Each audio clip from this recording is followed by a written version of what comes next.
اپنی جان کو ہی نہیں بچاتا تھا یا کھانے کے لیے جانوروں کو شکار نہیں کرتا تھا بلکہ تصاویر بھی بناتا تھا۔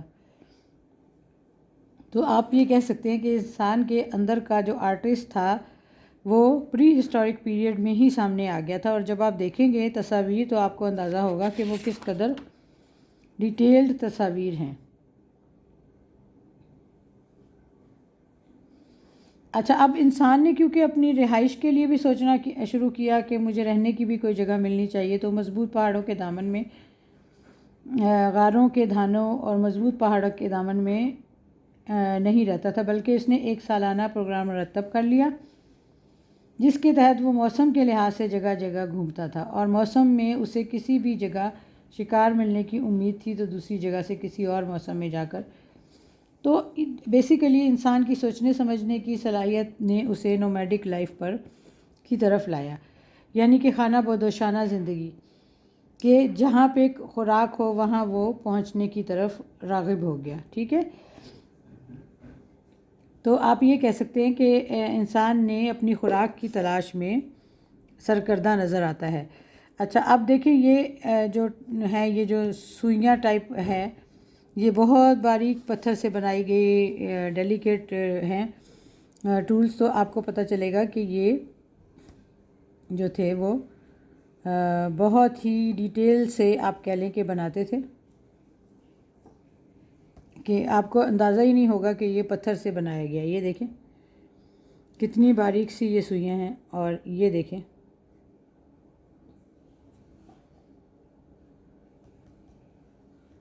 یہ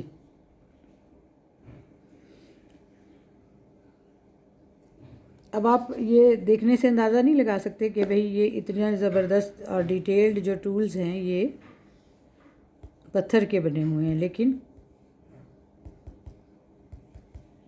یہ دیکھیں کتنی زبردست سوئیاں ہیں، باریک ترین بنی ہوئی۔ یہ اپر پیلیولتھک میں انہوں نے ڈیٹیل سے پتھر کو تراش کر ٹولز بنانے شروع کیے۔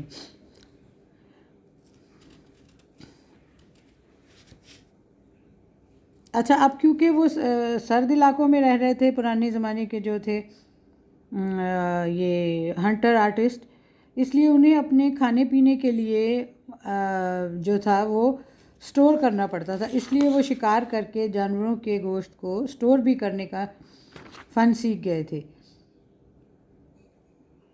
اب مختلف علاقوں میں مختلف جانوروں کو شکار کیا جاتا تھا اپنی جگہ اور اس کے حساب سے۔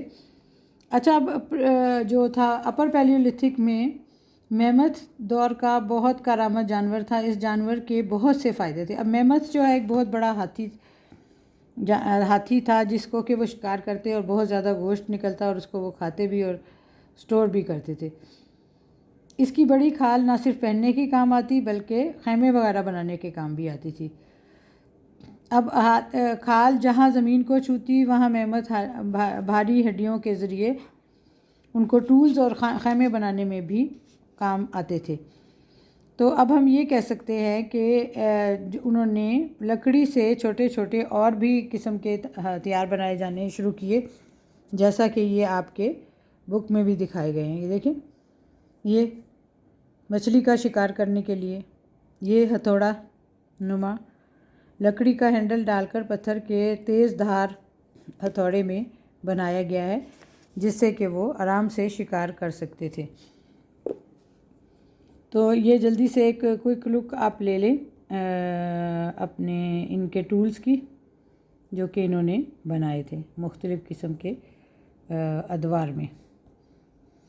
یہ بھی ہیں، یہ دیکھیں۔ تو جب انسان کے اندر کا آرٹسٹ جو ہے وہ نمایاں ہونا شروع ہوا تو اس وقت یہ دیکھیں ٹولز کی مختلف اقسام، یہ اپنی ضرورت کے مطابق انہوں نے دیکھیں یہ آری نما ایک چھوٹے چھوٹے سے وہ بنائے ہیں، تو اپنی ضرورت کے مطابق وہ مختلف ہتھیار بناتے رہے۔ اب ہم ان کے آرٹ کی طرف آئیں گے اپنے نیکسٹ لیکچر میں۔ تو ابھی میرا خیال ہے کہ آپ پیلیولتھک دور کے اوزاروں کے بارے میں کافی فیملیئر ہو گئے ہیں، جس میں کہ زیادہ تر پتھر کا استعمال تھا اور کچھ لکڑی کا استعمال بھی کیا گیا تھا اپر پیلیولتھک پیریڈ میں۔